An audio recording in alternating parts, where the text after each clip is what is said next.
Assalamualaikum warahmatullahi wabarakatuh. Perkenalkan, nama saya Putra Aditya Giriyoga. Hari ini saya nggak sendirian. Saya bersama teman saya, Artanti Chandrawati. Dan saya akan menjelaskan kepada teman saya tentang bantuan hidup dasar.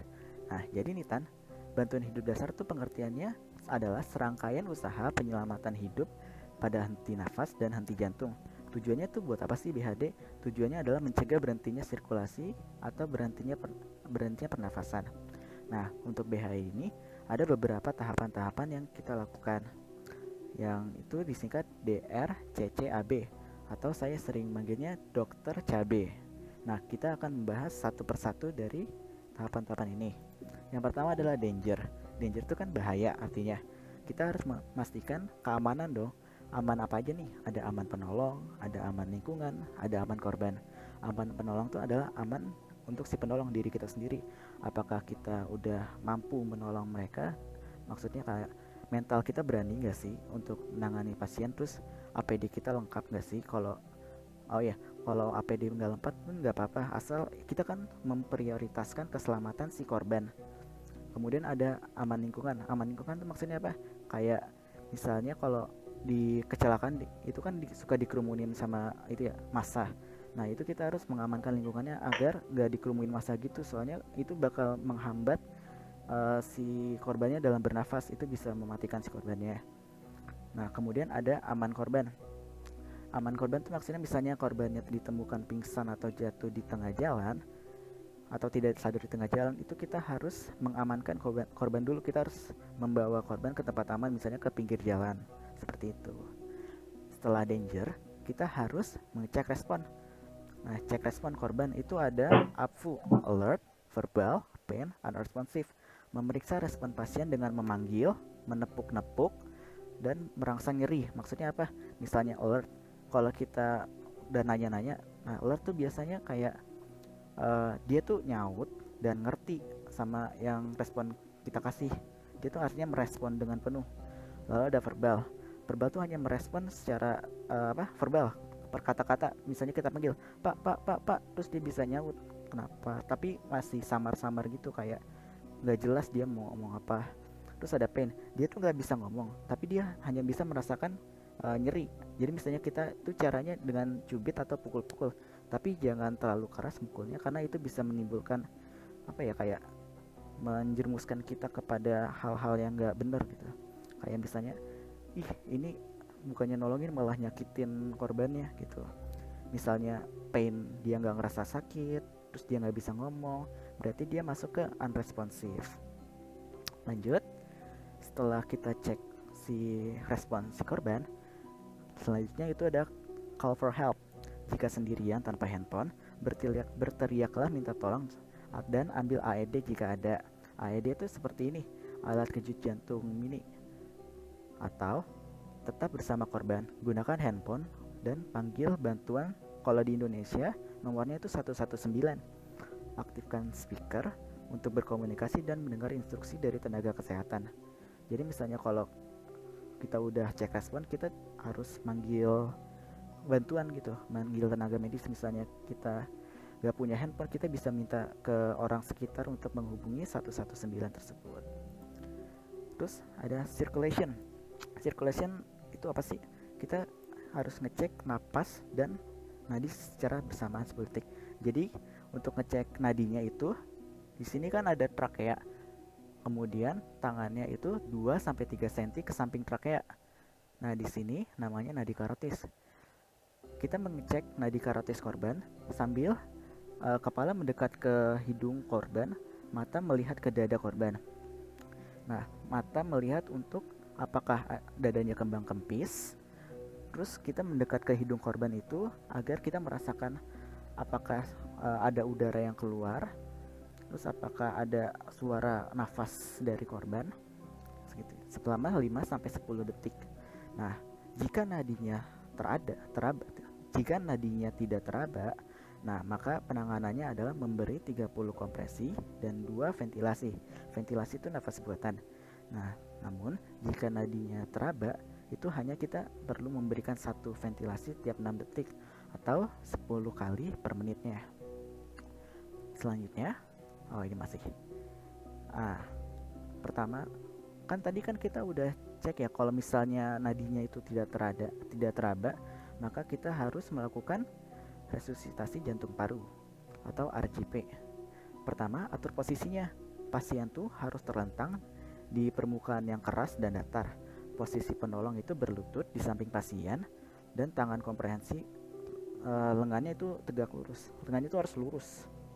Nah, cara lakukan kompresinya adalah ini, nanti ditekan-tekan ke dada pasien. Nah, ke dada pasien tuh di posisinya di lower half sternum. Misalnya ini kan ada nipple. Kita tarik garis. Nah, di sininya nih, di tengah-tengah agak ke kiri dikit.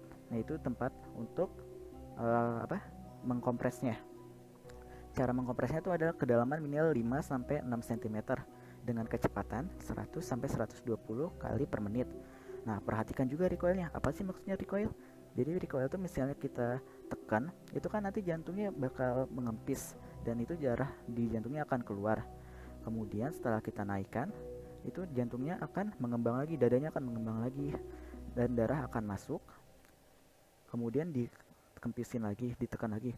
Nah, kenapa kita harus memperhatikan recoil? Misalnya kita nggak memperhatikan recoil, jadi hanya neken terus. Nah, ini si jantungnya nggak bakal ngembang, hanya ke tekan terus. Jadi itu bakal berbahaya bagi si pasiennya. Nah, di sini ada push fast but not too hard. Kita harus cepat, tapi jangan keras-keras, nanti bisa melukai si korbannya. Ini bisa tulangnya bisa patah-patah kalau kita terlalu keras. Cara yang simple yang saya pelajari itu pakai lagu Halo Halo Bandung. Jadi halo halo Bandung gitu. Terus kemudian ada airway. Airway terdiri dari 2 tahap. Yang pertama adalah membuka jalan nafas, yang kedua adalah membersihkan jalan nafas. Membuka jalan nafas tuh pakai teknik head tilt and chin lift dan teknik jaw thrust. Untuk teknik jaw thrust ini digunakan pada pasien yang curiga trauma servikal atau trauma leher. Nah, misalnya ada obstacle atau ada hambatan di jalan nafasnya, kita harus mengeluarkannya dengan cara mengkoreknya agar nafasnya bisa lancar. Kemudian ada breathing. Breathing nafas 2 kali dengan teknik. Di sini ada teknik mulut ke mulut, mulut ke hidung, mulut ke stoma yang biasanya di sini bolong untuk yang perokok itu. Kemudian ada mulut dengan max, ada back valve and max. Back valve itu kayak pompa gitu, kita pompa-pompa ke uap ke si pasiennya itu selama beberapa kali. Itu misalnya pasien yang henti napas, kita harus gitu terus sampai ada penanganan berikutnya. Nah, ada catatan nih untuk teknik breathing ini. Caranya gini: buka jalan nafas dengan teknik head tilt chin lift selama resusitasi nafas. Jadi ini dagunya diatasin, lalu kepalanya agak ke belakangin, kemudian hidungnya tuh harus ditutup agar udara yang kita masukkan tidak keluar lagi. Indikator kita ketika kita melakukan breathing dengan benar, napas buatan dengan benar, itu dadanya akan mengembang. Misalnya dadanya nggak mengembang, itu berarti kita nggak maksimal nih, mulutnya itu nggak maksimal menutup mulut korbannya. Jadi harus dimaksimalkan agar tertutup rapat. Kemudian setelah melakukan langkah-langkah yang di atas, ada evaluasi. Evaluasi dilakukan setiap 2 menit. Jika nafasnya nggak ada, nadinya nggak ada, itu kita harus melakukan kompresi dan ventilasi dengan rasio 30:2. Namun jika napasnya nggak ada dan nadinya ada, kita hanya cukup melakukan nafas buatan selama 10 kali per menit. Kemudian jika napasnya ada dan nadinya juga ada, itu kita beri recovery position atau posisi mantap seperti ini. Nah, ini posisi mantap namanya. Oke. Kesimpulannya nih, pertama kan amankan lokasi kejadian. Korban tidak menunjukkan reaksi, teriaklah untuk mendapatkan pertolongan terdekat. Aktifkan sistem tanggap darurat melalui perangkat yang bergerak. Ambil AED dan peralatan darurat jika ada. Nah, perhatikan apakah napas terhenti atau tersenggal dan periksalah denyut jantung. Nah, jika bernafasnya normal terus ada denyut jantungnya, kita hanya pantau hingga tenaga medis datang. Kemudian bernapas tidak normal dan ada denyut jantungnya, Nah, kemudian kita penanganannya memberikan nafas buatan. Satu nafas buatannya setiap 5 sampai 6 detik atau sekitar 10 sampai 12 nafas buatan per menitnya. Kemudian ada napas terhenti atau tersenggal dan tidak ada denyut jantungnya. Nah, kita melakukannya penanganannya itu ada CPR mulai siklus 30 kompresi dan 2 napas buatan. Gunakan AED segera setelah tersedia. Nah, oke. Terima kasih. Apakah ada pertanyaan, Artanti?